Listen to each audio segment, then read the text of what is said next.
Sebelum mempraktikkan kegiatan praktikum, kita harus menyiapkan alat dan bahan terlebih dahulu, seperti alat tulis, lembar pengamatan, dan lingkungan sekitar. Pertama, kita mengamati simbiosis antara tumbuhan anggrek dan pohon kamboja.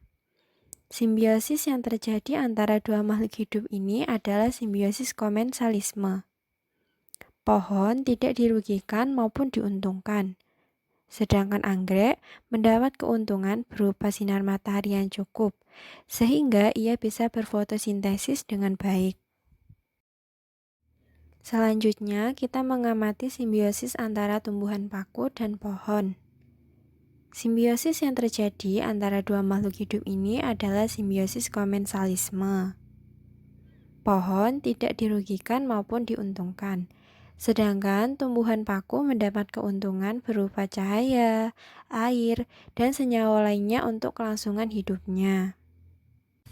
Selanjutnya, kita mengamati simbiosis antara tumbuhan sirih dengan pohon jambu.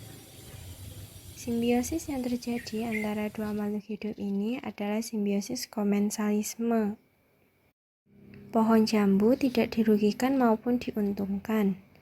Sedangkan tumbuhan sirih mendapatkan keuntungan berupa sinar matahari yang cukup untuk proses fotosintesis.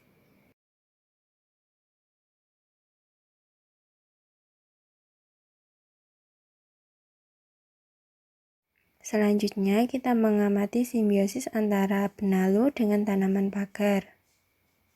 Simbiosis yang terjadi antara dua makhluk hidup ini adalah simbiosis parasitisme. Benalu mendapatkan keuntungan karena ia dapat menyerap bahan makanan dari tanaman pagar. Sedangkan tanaman pagar dirugikan karena pertumbuhannya menjadi terhambat.